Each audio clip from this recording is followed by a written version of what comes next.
নমস্কার বন্ধুরা, রথ কিচেনের তরফ থেকে সকলকে স্বাগত জানিয়ে আবার একটা রেসিপি আপনাদের মাঝখানে শেয়ার করতে চলেছি। সেটা হলো শীতের নানা রকম সবজি দিয়ে তরকারি রান্না, আর তার সাথে কিন্তু একটু বড়ি দেবো আর চিংড়ি মাছ দেবো। সেটা আগে ভেজে নিচ্ছি। তার জন্য কিন্তু ওভেনে একটা কড়াই বসিয়ে তাতে দিয়ে দিয়েছি এই যে বিউলির ডালের বড়ি। এখন দিয়ে দেবো এর মধ্যে একটু তেলটা দেওয়ার পর লাল লাল করে বড়িগুলো ভেজে তুলে নেবো একটা পাত্রে। আজকে কিন্তু একটু সবজির ঝোল ঝোল ভাব রাখবো, কারণ গা মাখা মাখা রাখবো না, ঝোল ঝোল ভাব খেতেই বেশি ভালো লাগে গরম গরম ভাতের সাথে। বড়িগুলো কিন্তু লাল লাল করে ভাজা হয়ে গেছে, তুলে নিচ্ছি একটা পাত্রে।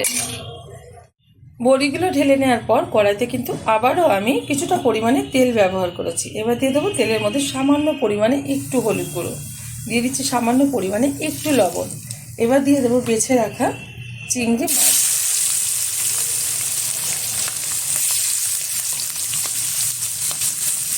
চিংড়ি মাছগুলো লাল লাল করে কিন্তু তুলে নেবো একটা পাত্রে। আর এরকম তরকারি কিন্তু হালকা একটু ঝোল না খেলে একদমই ভালো লাগবে না, যেহেতু বড়ির মধ্যে খুব সুন্দরভাবে ঝোলটা ঢুকবে, চিংড়ি মাছগুলো সুন্দরভাবে একটু ঝোলে ফুলে উঠবে, মানে যেরকম ঢোকে ঝোলটা চিংড়ি মাছের মধ্যে সেরকমভাবে কিন্তু এই তরকারিটা খেতে পেয়ে। আর এই তরকারির মধ্যে আমি আগে বেছে দিচ্ছি কী কী সবজি কেটে নিয়েছি। প্রথমত মূলো দিয়েছি, যার ফ্লেভারটা ভীষণ ভালো আসবে তরকারি থেকে। মূলো, মিষ্টি কুমড়ো, বেগুন, ছিম, আলু, আর যে ডাঁটা হয় লম্বা লম্বা সেই বড় বড় সাদা যে ডাঁটা, সেই ডাঁটা, টমেটো। এই হচ্ছে মানে সবজি আমি ব্যবহার করছি। এর থেকেও আপনারা আরও অন্য রকম সবজি ব্যবহার করতে পারেন। এখন তো নানা রকমের মানে সবজি উঠেছে, ওলকপি, ফুলকপি, নানা ধরনের। আপনারা বিনস, যার যেটা পছন্দ সে সেইভাবে কিন্তু সবজিটা রান্না করে নিতে পারেন। তবে মূলোটা মাস্ট, এই মূলোটা দিলেই কিন্তু তার ফ্লেভারটা ভীষণ ভালো আসবে। আর যারা মূলো খায় না তাদের তো বলার কোনো দরকারই নেই, তারা দেবেন না। এবার চিংড়ি মাছগুলো তুলে নিচ্ছে একটা পাত্রে। চিংড়ি মাছগুলো তুলে ঢেলে দিয়েছি একটা পাত্রে, মানে ভাজা যেহেতু হয়ে গেছে। এখন দিয়ে দেবো এই তেলের মধ্যে কিছুটা গোটা জিরে আর দুটো শুকনো লঙ্কা। এখানে কিন্তু এই শুকনো লঙ্কা ছাড়া আমি আর কোনো লঙ্কা গুঁড়ো বা লঙ্কা ব্যবহার করবো না। এতে কিন্তু ঝাল হবে যেটা, সেটাতে একদম পারফেক্ট সবজির জন্য। এবার খুব ভালোভাবে ফোড়নটা ভেজে নিচ্ছি। ফোড়নটা ভাজা হয়ে গেছে। এখন দিয়ে দেবো এর মধ্যে ধুয়ে রাখা সবজি, যেটা আমি দেখিয়েছিলাম। দিয়ে দেবো 1 চামচ হলুদ গুঁড়ো, দিয়ে দিচ্ছি পরিমাণ মতো লবণ।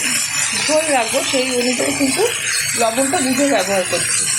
এবার খুব ভালোভাবে মিনিট দিয়ে আমি তেলের সাথে সাঁতলে নেব, যাতে একটু কাঁচা গন্ধটা বেরিয়ে যায় সবজির। মিনিট দিয়ে আমি কিন্তু সবজিগুলো সাঁতলে নিয়েছি, আমি নেড়ে ঝেড়ে নিয়েছি। সুন্দর কিন্তু কালার চলে আসছে, কারণ এই যে টমেটোর যে কালারটা আছে, ডিপ কালারটা, এর কারণেই কিন্তু সবজির কালারটা অনেকটাই লাল লাল চলে আসবে। যত সুন্দর কালার টমেটো ব্যবহার করা যাবে, যত ডিপ কালার, তবে সবজির কালার কিন্তু খুব ভালো আছে। আপনারা এটা দিয়ে দেখবেন। এখন দিয়ে দিচ্ছি একটু চিনি। যেহেতু নানা রকমের সবজি আছে, সেই কারণে একটু পাঞ্চে ভাব হতে পারে, সেই কারণে আমি চিনিটা ব্যবহার করলাম। যাদের মিষ্টিটা অপছন্দ তারা চিনিটা ব্যবহার করবেন না। এবার দিয়ে দেবো এর মধ্যে পরিমাণ মতো জল।